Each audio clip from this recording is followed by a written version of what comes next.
그때 임금이 그 오른편에 있는 자들에게 이르시되 내 아버지께 복받을 자들이여 나와 창세로부터 너희를 위하여 예비된 나라를 상속하라.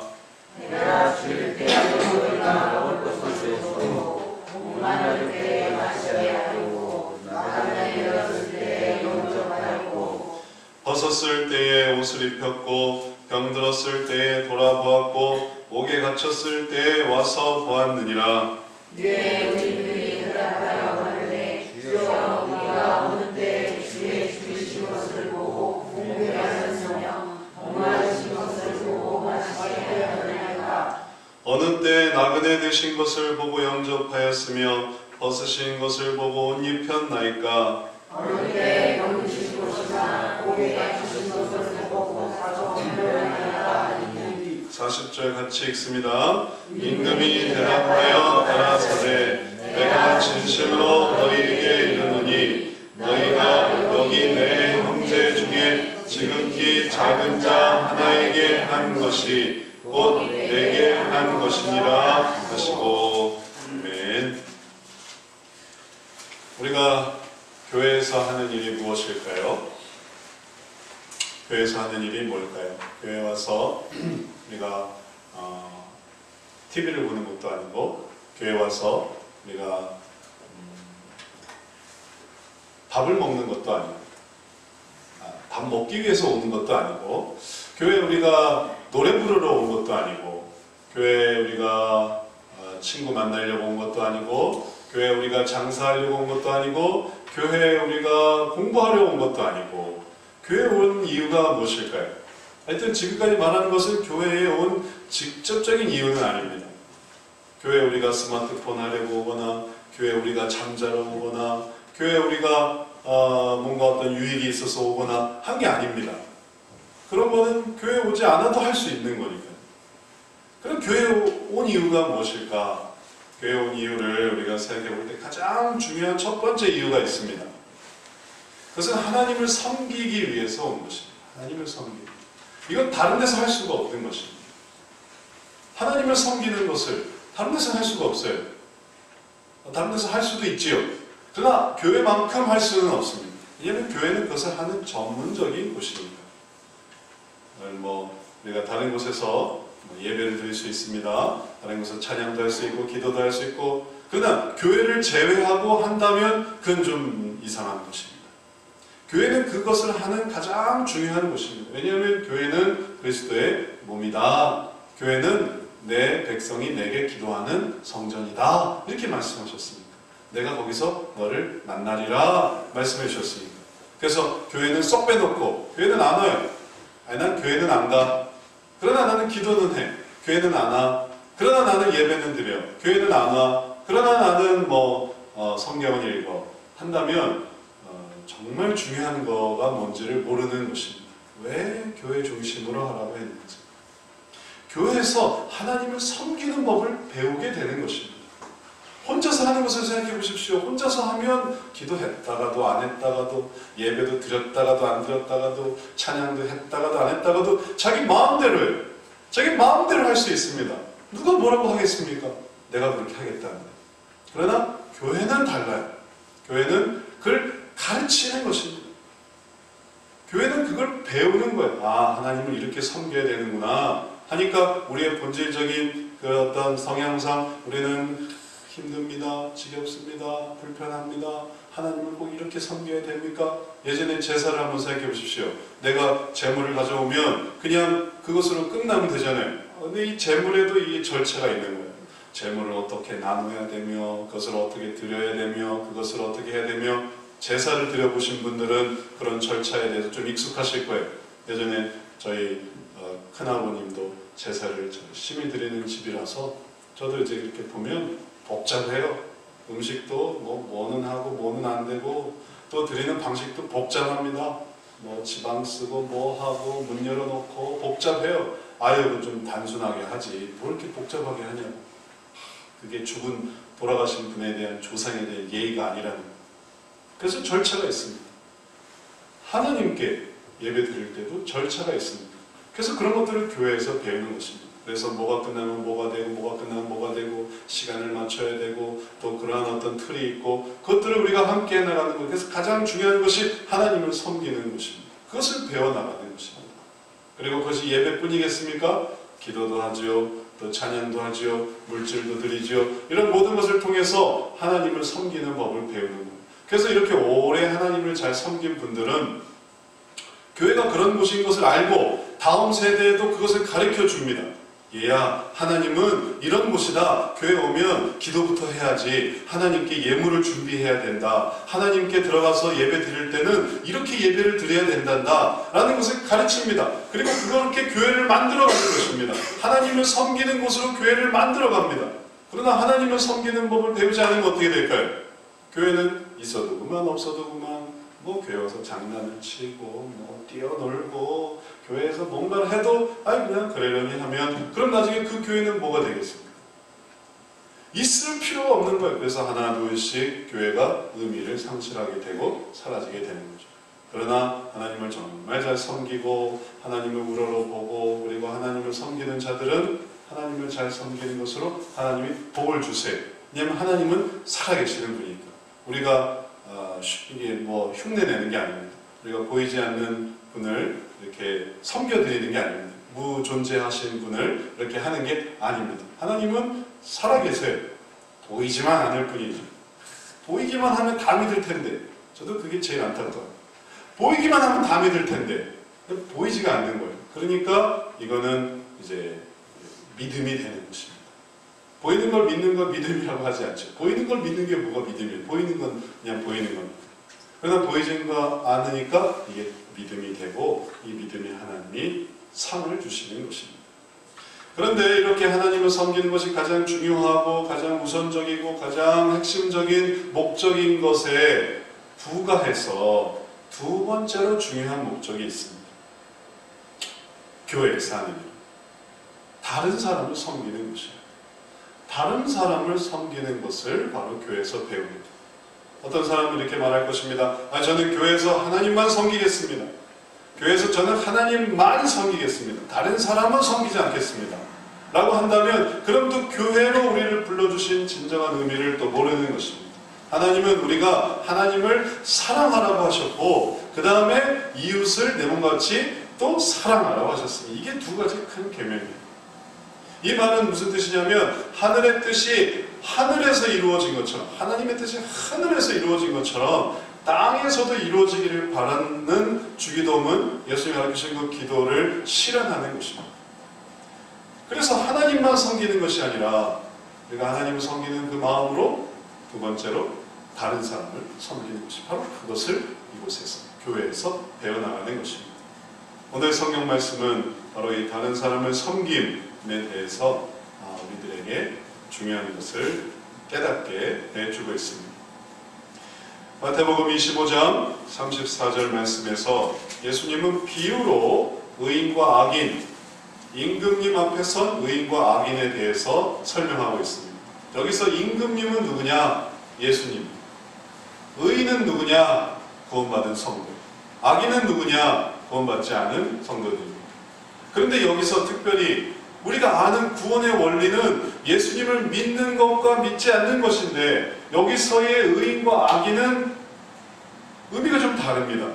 믿고 안 믿고의 문제가 아니에요. 그래서 우리가 잠시 혼동될 수가 있습니다. 여기서 왜 믿음의 원리가 안 나올까? 이 로마서에 이 신칭의 믿음이 왜 여기서는 안 나올까? 미리 말씀드리지만 이건 구원에 관한 원리를 보여주는 게 아니라 이건 비유인데 이 비유 속에서 하나님이 원하시는 것이 무엇인가를 보여주기 위한 것입니다. 그걸 미리 감안을 하고 읽으셔야 됩니다. 그래서 여기서 왜 믿음으로 구원받는 원리가 안 나타나는가를 의아해 여겨서는 안 되고 우리에게 하나님이 다른 사람을 어떻게 대해야 되는가를 가르쳐 주시는구나 이렇게 보면 되겠습니다. 우리 34절 함께 읽어보겠습니다. 그때 임금이 있는 자들에게 이르시되 내 아버지께 복을 받을 자들이여 나와 창세로부터 너희를 위하여 예비된 나라를 상속하라. 임금님이 오른편에 있는 오른편인 자들이 좋은 자들입니다. 의인이에요. 그들에게 뭐라고 말하냐면 내 아버지께 복 받을 자들이요. 그러면 임금님이 그 아버지가 있어요. 임금님에게 아버지가 있는 거예요. 그럼 아버지가 있는 임금님이라면 누구를 말하겠습니까? 딱 예수님이 임금님이 되신 거예요. 그래서 이 예수님이 임금님이 되셔서 내 아버지께 복받을 자들이여 라고 오른편에 있는 자들에게 말씀하시는 것입니다. 그 복이 어떤 복이냐? 나와 창세로부터 너희를 위해 예비된 나라를 상속하라. 그 나라를 너희가 물려받아라. 이제 나라를 물려받는 것입니다.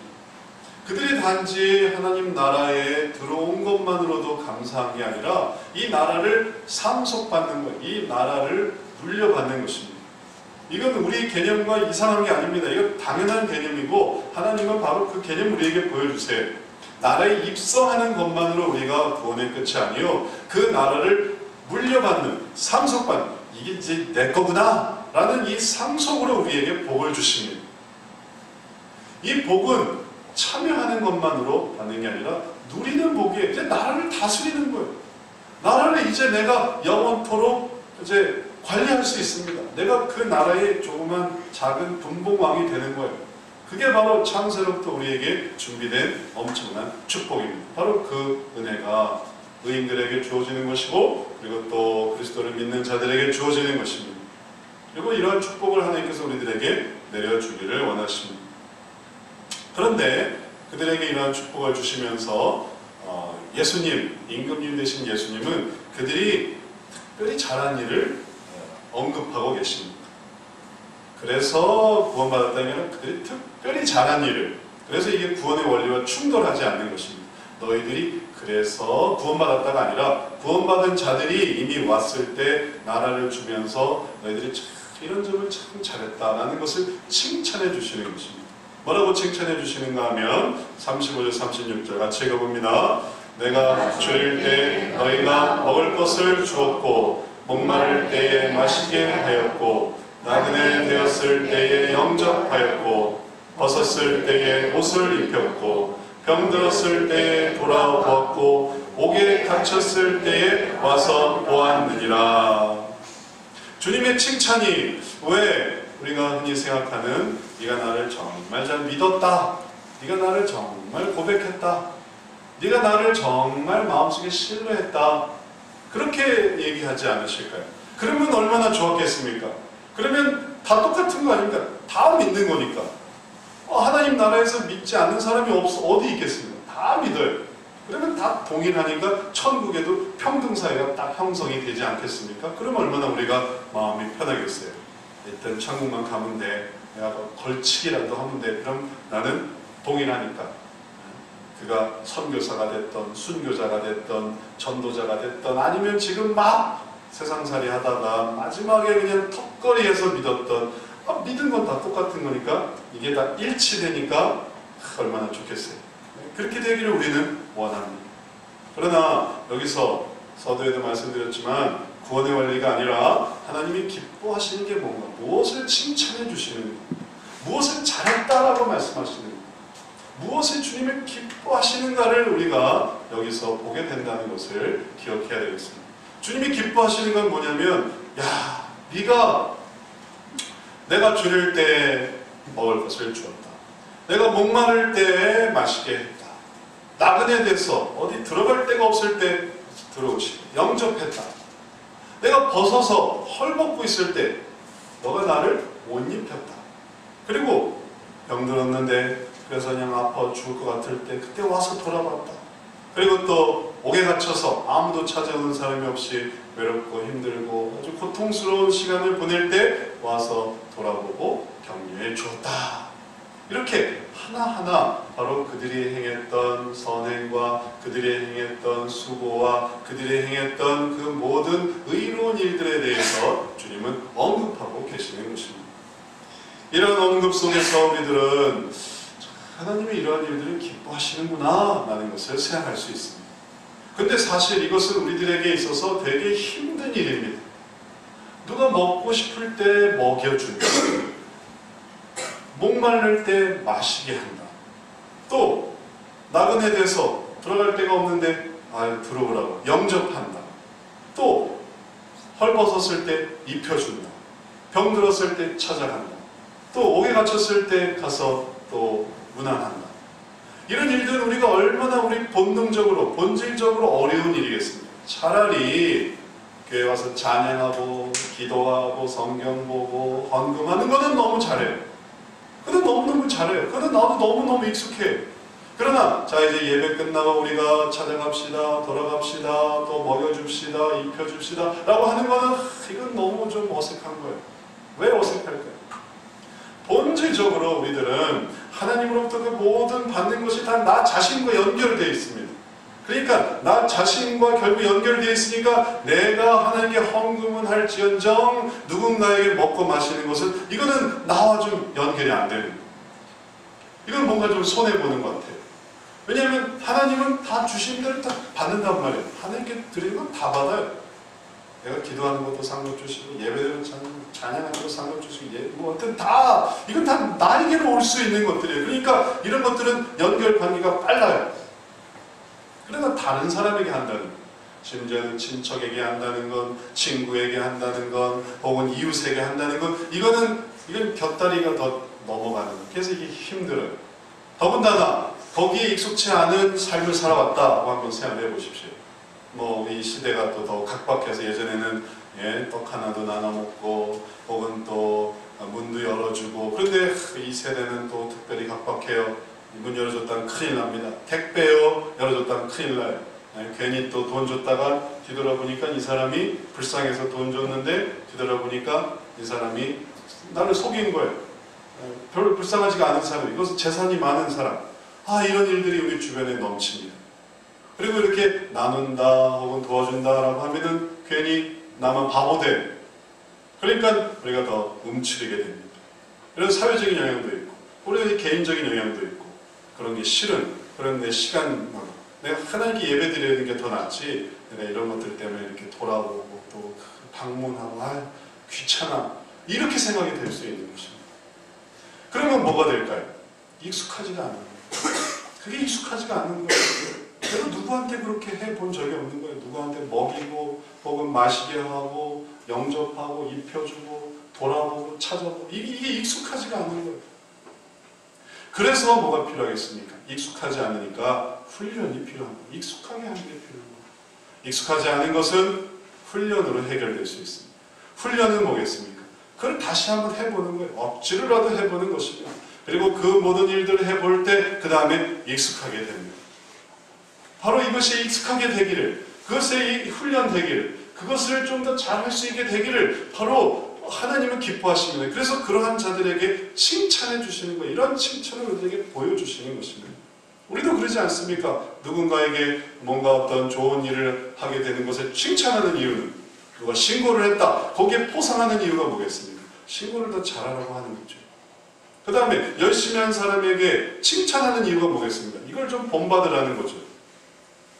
그러니까 그 사람에게 따로 조용하게 할 수도 있지만 다 같이 모인 데서 이 사람은 정말 아주 열심히 했습니다. 수고했습니다. 또 이 사람은 정말 아주 헌신했습니다. 그를 기억합시다. 우리가 그걸 다 배우려고 하는 것입니다. 바로 그래서 임금님도 바로 이 의인들에게 이러한 칭찬을 주고 있습니다. 사실 이러한 의미는 이 본문이 나타나고 있는 마태복음 25장에서 계속 나타나고 있는 것입니다. 세 개의 비유가 나오고 있는데 오늘 이 의인과 악인의 이 선에 나타나고 있는 25장에 이 세 개가 다 동일한 거예요. 열처녀의 비유, 달란트의 비유, 의인과 악인, 지금 우리가 보고 있는 이 세 가지 비유가 다 우리로 하여금 어떻게 되냐면 열처녀, 어리석은 다섯 처녀와 슬기로운 다섯 처녀가 있어 너희들이 어떤 자가 되어야 되겠느냐? 그럼 슬기로운 다섯 처녀가 되어야죠. 달란트를 이렇게 주었는데 어떤 사람은 달란트를 그냥 땅에 묻고 어떤 사람은 달란트를 활용했다. 너희가 어떤 자가 되어야 되겠느냐? 그럼 달란트를 이용해야 되겠죠. 그 다음에 의인이 있고 악인이 있다. 의인은 이렇게 돌아보는 사람이고 악인은 그걸 하지 않은 사람들이다. 그러면 우리가 너희가 어떤 자가 되어야 되겠느냐? 그러면 그걸 하는 자가 되어야 되는 거죠. 여기에 토를 달거나 여기에 이의를 제기하거나 하나님 왜 그런 자들로 사람을 편가르십니까? 이런 자를 왜 사람들을 좋게도 하고 뭐 나쁜 사람을 이렇게 만드십니까? 우리가 그렇게 토를 달 이유 하나 없어요. 왜냐하면 우리도 그렇게 하니까. 우리도 잘한 것은 잘했다고 하고 나쁜 것은 나쁘다고 말하니까. 그래서 잘하는 것으로 나아가게 하니까. 주님께서 보이신 이 비유가 우리로 하여금 그러한 방향으로 나아가게 격려해 주시는 것입니다. 깨닫게 해 주시는 것입니다. 그래서 우리가 이런 부분에 익숙하게 그리고 그러한 부분에 더욱더 잘할 수 있게 되어야 하는 것입니다. 그래서 임금님은 바로 의인들에게 칭찬해 주셨습니다. 그런데 여기 좀 특이한 게 있습니다. 만약에 임금님이 그 의인들을 칭찬할 때 너희가 다른 사람의 배고플 때 먹을 것을 주었고 목마를 때 마실 것을 주었고 또 벗었을 때 입혀주었고 나그네에서 영접하였고 또 병들었을 때 돌아보고 옥에 갇혔을 때 찾아가 봤느니라 다른 사람들에게 라고 했으면 그들이 생각해보니까 그런 경험이 있는 거예요. 내가 언제 그랬냐? 맞아, 내가 그때 누구한테 그랬지. 맞아, 내가 그때 누구한테 그랬어. 그건 참 당연한 일이고 내가 거기에 복을 받는구나. 이해가 될 텐데 이건 좀 이해가 안 되는 얘기였어요. 왜냐면 너희가 나한테 그렇게 했다라는 거예요. 너희가 나한테 그렇게 했다. 그러니까 이 의인들이 대뜸 의아하게 생각됐습니다. 그래서 의인들이 되물었어요. 그게 이제 이어지는 것입니다. 이에 의인들이 대답하여 가로되 주여 우리가 어느 때에 주의 줄이신 것을 보고 공개하였으며 이제 이게 6가지가 줄줄이 나옵니다. 주의 목마르신 것을 보고 마시게 했으며 나그네 되신 것을 보고 영접했으며 벗으신 것을 보고 옷 입혔나이까. 4가지 나왔죠. 2가지가 더 남았어요. 어느 때 병드신 것이나 옥에 갇히신 것을 보고 가서 배웠나이까 하리니. 이제 이게 의아한 점입니다. 왜 그랬을까요? 아니 그들이 다른 사람에게 한 것에 대해서 칭찬한다 하면 의미가 있고 그건 나도 대번에 이해가 가는데 왜 너희가 내게 했다라고 말하는 것일까요? 그러니까 의인 자신들도 이해가 안 되는 거예요. 왜냐하면 내가 주님께 한 적은 없기 때문에 그런 거죠. 주님이시네? 주님이 목마르시네? 하고 준 적은 없어요. 그러니까는 주님이 그랬다, 너희가 내게 그랬다 하니까 그게 의아하는 것이에요. 그리고 그런 부분에서 도대체 이게 무슨 뜻일까? 라고 할 때 사실 그 모든 선행과 의로운 행동의 대상이 중요한 것이었는데 이게 큰 기준이 됩니다. 대상이 중요한 것이었어요. 왜냐하면 이 세상에도 그렇게 한 사람 많거든요. 먹이고 입히고 그 다음에 영접하고 옷 입히고 병들었을 때 혹은 옥에 갇혔을 때 돌아보지 않는 사람이 어디 있겠습니까? 생각해보면 무수히 많은 사람들이 그 일을 하고 있어요. 근데 문제는 대상이 누구냐는 거예요. 칭찬받는 대상이 누구냐라는 거예요. 그래서 임금님이 말씀을 하고 있습니다. 그들이 그런 행위가 누구에게 대하여졌는가? 이것이 중요하기 때문에 그럴 때 그것이 임금님이 상 주시는 그러한 어떤 이유, 칭찬의 근거가 되기 때문에 그 대상을 주님께서 구체적으로 말씀해 주십니다. 40절 우리 같이 한번 읽어봅니다. 임금이 대답하여 가라사대 내가 진실로 너희에게 이르노니 너희가 여기 내 형제 중에 지극히 작은 자 하나에게 한 것이 곧 내게 한 것이니라 하시고. 자, 대상이 중요하다고 했습니다. 행동도 물론 중요해요. 그게 전혀 없는 사람들도 물론 있지만 그런 게 넘치는 사람도 많습니다. 그러나 넘치는 그 일들 중에 의미 있는 게 있고 의미 없는 게 있어요. 자, 그럼 의미 있는 게 도대체 무엇이라고 말씀하실까요? 지극히 작은 자 하나에게 하는 것이. 그게 의미가 있습니다. 대개 누구한테 하나요? 지극히 큰 자에게 하는 거예요. 지극히 큰 자 중에 하나.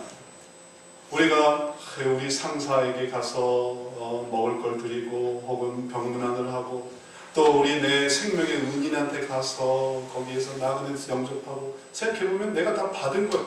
내가 다 받았어요. 받았으니까 주는 거예요. 또 내가 또 받을 거예요. 지금은 주지 않아도 이게 다 언젠가 돌아서 내게 돌아올 거예요. 지극히 높은 자에게 하는 것은 무슨 의미가 있겠습니까? 다 내 소유가 되는, 내 유익이 되는 거예요. 혹은 지극히 작은 자 하나에게 하는 것이 결국 우리들에게 보여주는 의미는 무엇인가 하면 받을 수가 없다는 것입니다. 주님이 말씀하신 지극히 작은 자 하나에게 하는 것은 그게 너무 낮아서 너무 작아서 지금 그가 돈을 줄 수가 있겠습니까? 사랑을 줄 수가 있겠습니까? 그가 보답을 할 수 이런 게 하나도 없는 거예요. 세상 사람들은 어떤 식으로 보답이 돼요. 때로는 내가 지극히 작은 자 하나에게 한다는 자체가 나에게 자랑스러움이 되는 거예요. 그 사람이 그렇게 도와줬네, 기부를 했네, 혹은 봉사활동을 했네, 그걸 대문짝만하게 사진을 찍어서 그리고 이렇게 나타내면 그에게 받는 건 없지만 여기서 받는 거예요. 대중의 사랑으로 혹은 많은 사람의 어떤 인기로 내가 이걸 이렇게 했으니 여기서 받는구나, 이렇게 받는 거예요. 그러나 여기에 지극히 작은 자 하나는 그런 걸 받을 게 하나 없어요. 아무것도. 사람들은 되려 욕해. 그런 사람한테 왜 그걸 하냐, 받을 것도 없네, 되려 욕해. 잘한다고 박수 쳐주는 게 아니라 되려 뭐라고 해요. 그게 바로 내게 한 일이라는 거예요. 왜냐하면 그것에 하나님이 갚아주시니까. 하나님이 갚아주시니까. 그는 전혀 갚을 수가 없습니다. 그러나 하나님이 갚아주시니까 그게 내게 한 것이니라. 그게 바로 주님이 칭찬해 주시는 의미였습니다. 그런데 여기 이것으로 끝나지 않습니다. 이 지극히 작은 자 하나는 누구냐 하면 여기 내 형제 중에, 여기 있는 내 형제 중에, 딱 보니까 그가 여기 있어요. 내가 도와줬던 그가 여기 있는 거예요. 여기 내 형제 중에, 예수님이 여기 계시고 임금님으로 계시는데 그 옆에 형제 중에 있는 거예요. 그 중에 있는 지극히 작은 자 하나에게 한 게 바로 내게 한 것이다. 그 사람이 여기까지 오기까지, 예수님 옆에 오기까지 얼마나 힘들었겠습니까? 예수님 옆에 오기까지 그는 많은 시험도 당했을 것입니다. 먹지 못하고 혹은 배고프고 혹은 나그네 되고 옷도 못 입고 또 옥에 갇히고 병들고, 그러다 보니까 하나님을 버리고 싶을 수도 있고 하나님을 외면하고 싶을 수도 있었을 것입니다. 그러나 그가 그 도움을 받은 거예요. 여보세요, 힘내세요. 여보세요, 여기서 이러고 있으면 안 됩니다. 하나님을 바라보세요. 하나님께 나아가세요. 그래서 그 사람이 그 도움을 받아서 여기 있을 수가 있게 된 거예요. 그러니까 예수님이 기쁜 거예요. 왜냐하면 예수님이 바로 그가 여기 내 형제 중에 있기를 간절히 바라셨거든요. 그게 하나님이 하시는 일이란 말이죠. 근데 그 일을 바로 그가 도왔어요. 그 의인들이 도왔어요. 그러니까 그 일에 대해서 너무너무 기뻐하시면서 여기 내 형제 중에 지극히 작은 자 하나에게 너희가 그 일을 했다. 그건 내게 한 일이다. 그렇게 말씀해 주시는 것입니다. 그렇다면 우리가 이 세상에서 할 수 있는 예수님 옆에 가는 형제들, 그리고 그 형제들 중에 가장 작은 자 하나에게 하는 일은 그들에게 먹을 것을 주고 마시게 하고 옷을 입히고 또 영접하고 병 들었을 때 돌아보고 옥에 갇혔을 때 찾아보는 이 일을 한다는 것은 이건 무엇을 의미하겠습니까? 믿지 않는 자들에게 해주는 일입니까? 안 믿는 사람에게, 그들이 주님 앞에 올지 안 올지 모르는, 혹은 또 주님이 미워하시는, 주님이 싫어하시는 사람들을 열심히 먹이고 입히는 그러한 것이 하나님이 칭찬하시는 일입니까? 주님이 정말로 칭찬하시는 일은 바로 주님 앞에 선 그 사람들, 그리고 그 서고자 하는 사람들 중에 연약한 자들을 세우는 일이에요. 그것이 어디서 일어나겠습니까? 그 일이 바로 교회에서 일어나는 것이에요. 교회에서 사람들을 섬기면서 바로 예수님이 칭찬하시고 예수님이 복 주시고 예수님이 상 주시는 그 일이 일어나는 것입니다. 교회 안에 어린아이들이, 교회 안에 어린 학생들이, 교회 안에 젊은 청소년들이 혹은 청년들이 하나님을 알아가고자 할 때 내가 그것을 돕는 것.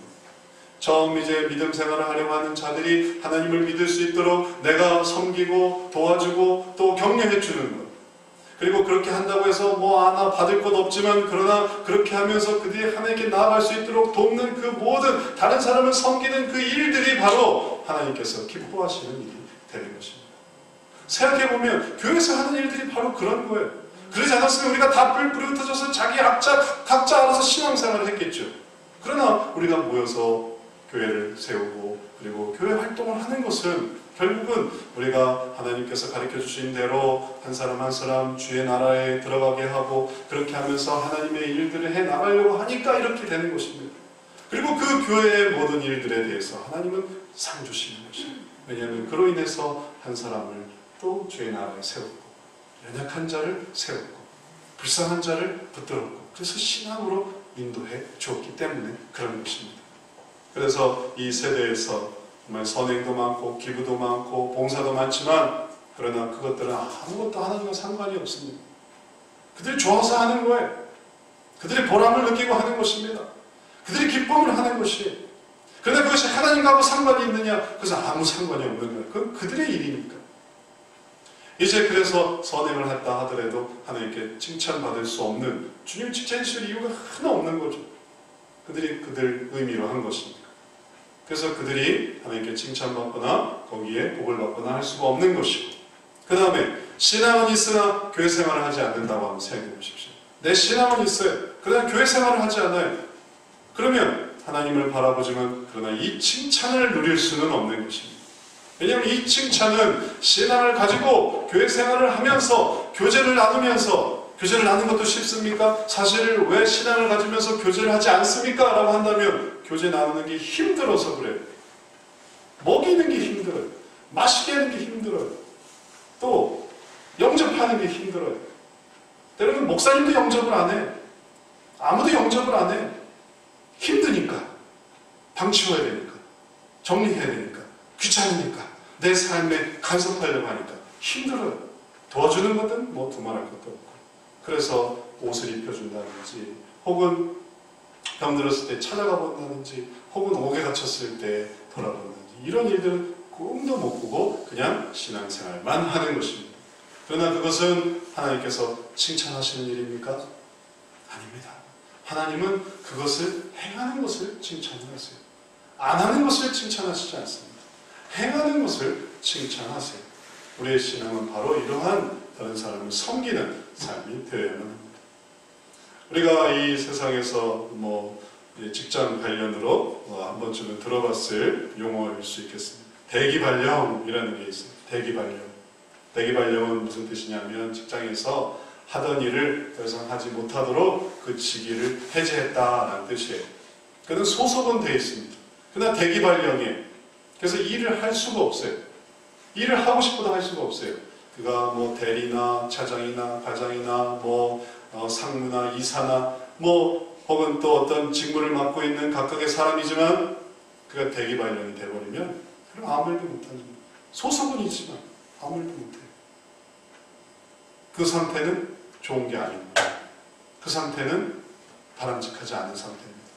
왜냐하면 그 상태는 징계를 받고 질책을 받고 뭔가 어떤 벌을 받고 있는 상황이니까.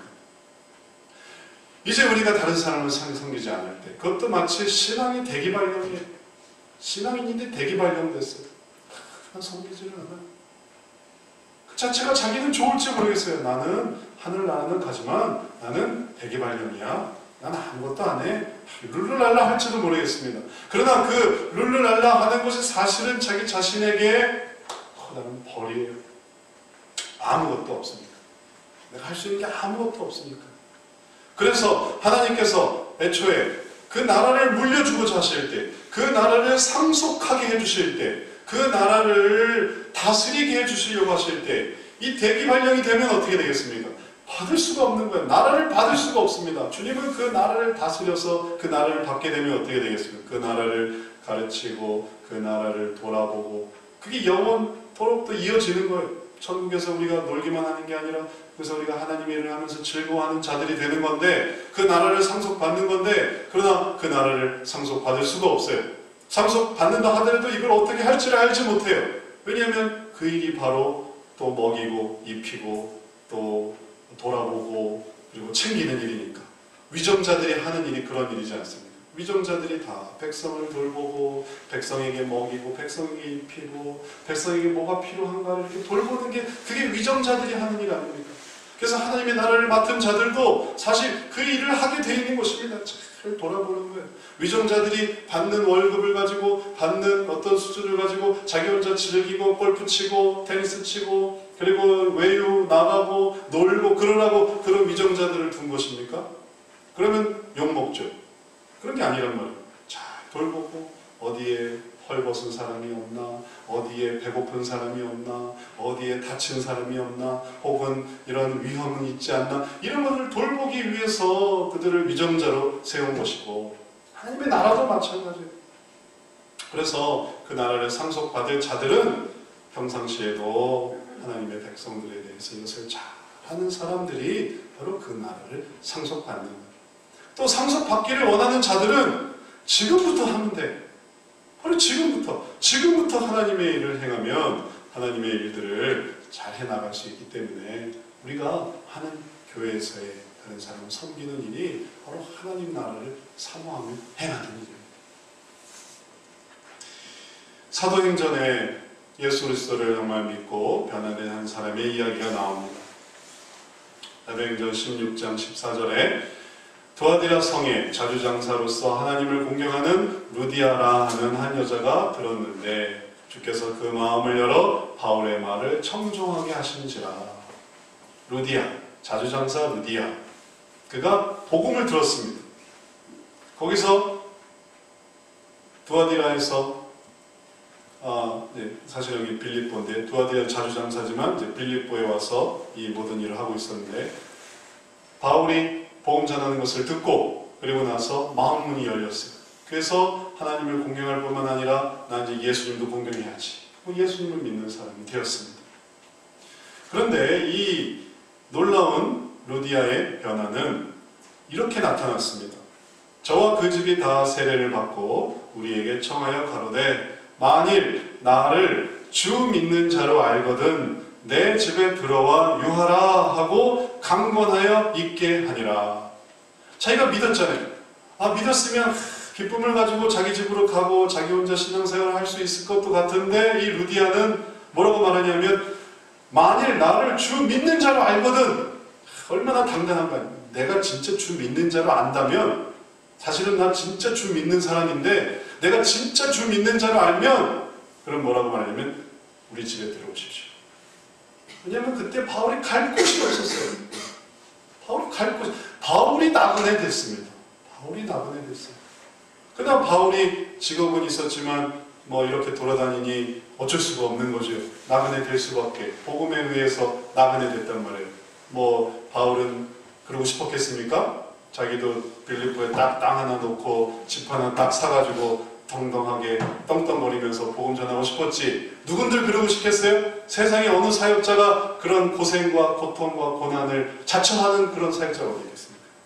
저도 그래. 저도 돈이 많아서 그냥 집 하나 사고 건물 하나 사고 넓은 근사하게 해서 복음 전하면 참 좋겠다. 그런 마음이 있어요. 그러나 그것은 지극히 작은 자가 아니란 말이에요. 복음에 있어서 이건 자기 하고 싶은 대로 하는 사람이지. 가난한 자가 아니란 말이에요. 그리고 하다 보면 또 그렇게 안 돼요. 하다 보면 또 하나님이 낮추셔서 네가 이 역할을 맡아라. 그래서 작은 자 중에 하나가 될 수밖에 없단 말이에요. 그러니 바울도 그렇게 됐어요. 그 당시 바울은 오늘날처럼 유명한 사람입니까? 세상이 알아주는 사람입니까? 그의 저작이 나왔습니까? 책이 나왔습니까? TV에 나왔습니까? 방송에 나왔습니까? 아무것도 없이 그냥 방금 전 변화된 사람으로서 열심을 가지고 그냥 복음만 전하는 그런 사람이었단 말이에요. 그러나 루디아는 그의 자금을 보지 않았어요. 루디아는 복음을 보았습니다. 그래서 그 지극히 작은 자 한 사람에게 자기 집을 열었어요. 들어오시오. 우리 집에 거하시오. 싫습니다. 아니라고 하시라. 싫습니다. 아니라고 하시라. 강권하여 있게 했습니다. 그가 누굽니까? 그가 바로 왕 앞에서 칭찬받는 자. 왜냐하면 조건에 맞았어요. 지극히 작은 자 한 사람인가? 맞아요. 그때 바울은 갚아줄 수가 없었어요. 그 다음에 여기 있는 내 형제 중인가? 맞아요. 나중에 천국을 가보니까 바울이 예수님 옆에서 저 사람이 우리 그렇게 갈 곳이 없었을 때 도와줬습니다 라고 말하는 사람이에요. 그러니까는 예수님이 칭찬해 주시는 사람입니다. 바로 여기 내 형제 중에 지극히 작은 자 하나에게 한 것이 다 내게 한 것이다. 그래서 하나님께 먹을 것을 드렸고 식사를 드리고 마실 것을 드렸고 식사만 드리겠습니까? 음료수도 한 잔 따라 드리고 바울에게 그리고 영접했고 그리고 옷이 없어 보여. 바울에게 옷도 입히고, 그리고 바울이 병들었을 때, 또 바울이 옥에 갇혔을 때 와서 돌아보는 사람들, 바로 그들이 루디아였고 루디아와 함께 빌립보 교회를 이루던 사람들이었습니다. 정말 사도 바울은 바로 이곳에서 감옥에 갇혔어요. 그리고 매도 많이 맞았습니다. 그리고 거기서 노래를 했어요. 신라와 함께. 그랬더니 옥문이 열렸어요. 그러나 도망가지 않았습니다. 근데 간수가 나와서 죽으려고 하는 거예요. 간수를 만류했어요. 간수가 어떻게 해야 구원을 받을 수 있겠습니까? 주 예수를 믿으라. 그러면 너와 내 집 구원을 얻으리라. 간수가 구원을 받았어요. 그 다음날 로마 사람인 나를 왜 죄도 정치 안 하고 이렇게 할 수 있습니까? 하니까 나가세요 하는 거예요. 그래서 나왔습니다. 그래서 이제 바울과 실라가 자유가 되었어요. 그런데 그때 자유가 된 다음에 사도행전 16장 40절 두 사람이 옥에서 나와 루디아의 집에 들어가서 형제들을 만나보고 위로하고 가니라. 그 문제가 해결됐어요. 그 고통이 끝났습니다. 그 다음에 제일 먼저 가는 곳이 어디냐면 루디아의 집이에요. 거기가 벌써 교회가 됐어요. 루디아가 사도 바울만 들어온 게 아닌 거예요. 믿는 사람도 들어오게 하고 또 다른 사람도 들어오게 하니까 그들이 다 루디아의 집에서 바글바글 모여서 기도하고 있는 거예요. 신앙생활을 하고 있는 거였습니다. 그러니 바울이 이 자유에 대한 기쁨을 가장 먼저 루디아의 집에서 생겨진 바로 그 빌립보 교회에서 나누고 기뻐하며 그리고 자기 복음의 길을 갈 수 있었습니다. 결국 다른 사람을 섬기는 것은 우리가 하나님 안에서 누리는 사랑을 갖는 거예요. 그 사랑을 알게 되는 것입니다. 오늘날 교회가 그저 버스 정류장보다도 못해. 지나가면 끝이에요. 내가 가는 길에 이 교회는 그냥 찍고 가는 교회. 내 문제만 해결하면 다시는 돌아보지 않아요. 내가 결혼만 하면, 내가 직장만 취직하면, 내가 애만 나면, 내가 합격만 되면 돌아보지도 않고 지나가는 곳이 교회지만, 그렇게 변질돼 버렸지만, 그러나 하나님이 사실 보이신 교회는 그런 곳이 아니에요. 어디나 있어서 어디나 갈 수 있는, 혹은 내가 가도 그만 안 가도 그만, 그런 곳이 교회가 아니에요. 교회는 사랑을 나누고 기쁨을 나누고 그리고 또 잘했으면 잘했고 어려운 부분에서는 함께 나눠주는 그것이 교회예요. 그래서 정말 갈 때 가더라도 위로하고 갈 수 있는 곳이 그것이 교회예요. 왜냐하면 그곳에서 내가 입혔고 먹였고 그리고 나그네 됐을 때 옷을 주었고 그리고 또 영접했고 그리고 돌아봤던 곳이니까. 그러니까 그곳에 사람이 있는 것입니다. 이제 말씀을 마치겠습니다. 주님이 우리들에게 귀한 사랑의 의미를 바로 교회에서 배우게 하십니다. 그것을 한번 배워보십시오. 익숙치 않더라도 한번 훈련을 해보세요. 그래서 내가 하나라도 조금씩 먹여보고 또 입혀보고 마시게 해보고 또 영접해보고 그러다 보면 나도 사랑이 생겨요. 내 이 무던한 마음도 내 이 강팍한 마음도 그걸 하다 보면 속에서 사랑이 생겨요. 하나님에 대한 사랑과 사람에 대한 사랑이 생겨요. 그 사랑 속에서 우리가 살아가게 되고 그래서 하나님 나라까지 잘 인도되는 것입니다. 이러한 교회에서의 의미를 잘 기억하시고 우리가 더욱 사람들을 섬기는 법을 배워나가시는 저와 여러분 되시기를 축원합니다. 그래서 주님이 주신 진정한 사랑을 작지만 그러나 참 의미 있게 그리고 하나님이 아시는 지극히 작은 자 중에 여기 섰는 내 형제 중에 행한 일 바로 내게 한 일이다. 그 칭찬을 그 축복을 받으시기를 주의 이름으로 축원합니다. 기도하겠습니다. 사랑의 하나님, 저희들에게 주의 사랑의 일들을 그리고 또 섬김의 일들을 깨닫게 하시고 또 나타나게 하시니 감사합니다.